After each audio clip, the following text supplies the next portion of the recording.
जय भारत। साथियों, मैं भी आप सबसे से प्रतिशत चाहूंगा। जय हिंद, जय भारत।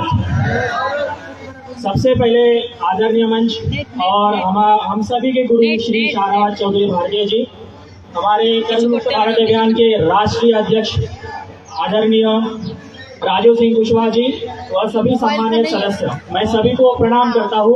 और सबसे पहले मैं आपको धन्यवाद देना चाहूंगा कि आप सभी लोग सिर्फ अपनी कर्जा माफी के लिए नहीं, अभी तो सभी देशवासियों की कर्जा माफी के लिए यहाँ आए हैं।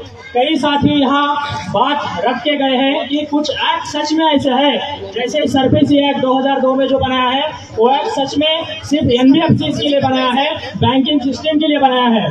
सबसे पहले आपको अगर आपका अकाउंट एनपीए हो जाता है तो आपको 13(2) की नोटिस दी जाती है। उसके बाद 2 महीने के बाद समय दिया जाता है, फिर 13(4) की नोटिस देते हैं, 1 महीने का समय दिया जाता है और फिर आपका अगर नीलाम और ऑप्शन करना शुरू कर देते हैं।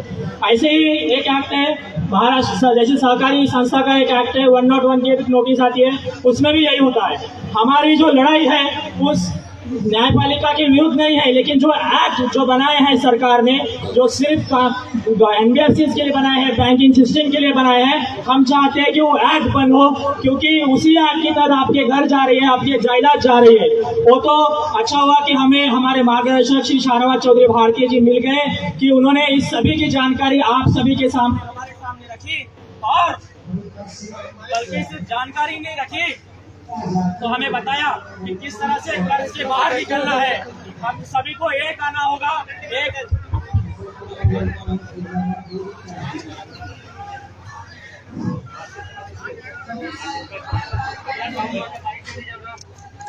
हम सभी को एक आना होगा।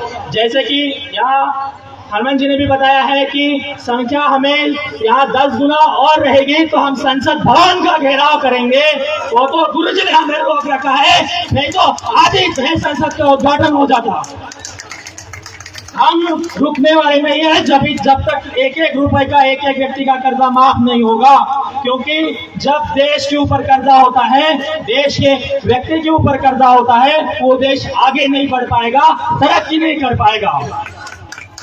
साथियों, आप मान लीजिए आज आपके ऊपर 1 भी रुपए का कर्जा नहीं है तो कितने खुशहाल जीवन आप जी पाएंगे कि नहीं जी पाएंगे? हाँ, तो ये जो कर्जा माफी है, हम यही चाहते हैं कि देश खुशहाल रहे, हमारा भारत देश जैसे पहले सोने की चिड़िया था उसी प्रकार से रहे। लेकिन सरकार सिर्फ अंबानी का, अदानी का कर्जा जो है माफ करती है, और सिर्फ माफ नहीं करती है उसको, अगर गरीबों का कर्जा माफ करती है तो उसे माफी कहा जाता है, अगर अमीरों का कर्जा सरकार माफ करती है तो उसे अलग अलग संज्ञा दी जाती है। कोई उसे राइट ऑफ करता है, कोई उसे वेव ऑफ करता है। अभी तो एक नई टर्म निकल के आई है, अंडर राइट कर देते हैं कर्जा। अरे अगर आप उनका कर्जा अंडर राइट कर रहे हैं तो मेरे देश के आम जवानों का, आम किसानों का कर्जा, आम नागरिकों का कर्जा भी अंडर राइट कर दीजिए। क्या दिक्कत है? एसबीआई ने अगर अदानी की गारंटी ली है तो एसबीआई को क्या प्रॉब्लम है आम नागरिकों की गारंटी लेने के लिए? एसबीआई कह दे कि मैं गारंटी लेता हूँ जैसा अदानी के लिए। और आपको सुन के ताज्जुब होगा, अभी जो भी लोग खबरें पढ़ते हैं, और राजस्थान का जयपुर सिटी का जो एयरपोर्ट है उसका जीएसटी अदानी को पूरी तरह से माफ कर दिया है। कितने दुखद भरी बात है सरकार के पास कि अदानी जैसे उद्योगपतियों का जीएसटी माफ कर देते हैं, और मेरे देश के जो नागरिक है, जो व्यापारी वर्ग है, वो उनके जीएसटी चुकाने के लिए उनको कर्ज लेना पड़ता है।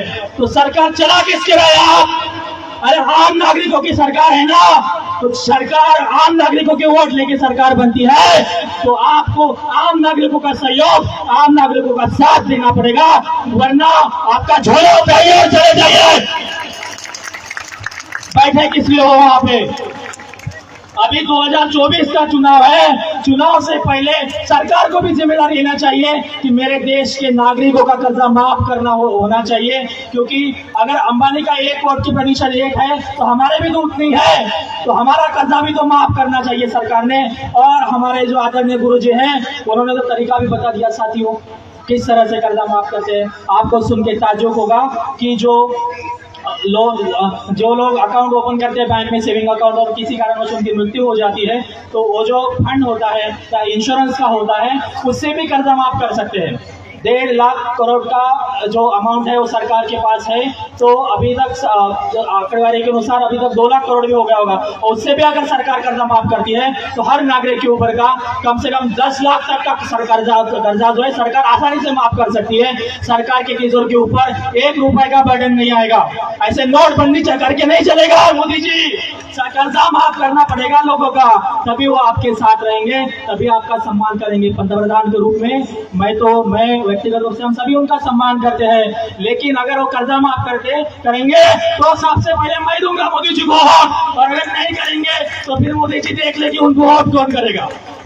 अभी काफी साथी को यहाँ समय दिया जाएगा, तो मुझे लगता है कि मुझे विराम देना चाहिए। वैसे अनुभव तो काफी है, काफी लोग जो है आप मुझे जानते भी होंगे और फोन कॉल पे भी चर्चाएं चलती है, लेकिन मैं सरकार से हाथ जोड़ के, चाहे तो मैं पैर भी पड़ूंगा सरकार के, आप सभी के लिए, कि सरकार, माननीय पंतप्रधान, हम आम नागरिकों का एक बार सिर्फ कर्जा माफ कर दीजिए, और बाकी के लोगों को जिनका नहीं कर सकते हैं उनको 2 साल का समय दे दीजिए।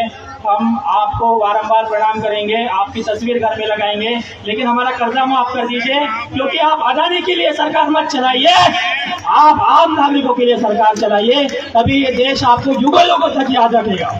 जय हिंद, जय भारत। इनकी दवाएं सुन के ये मत सोचिएगा सरकार को डरा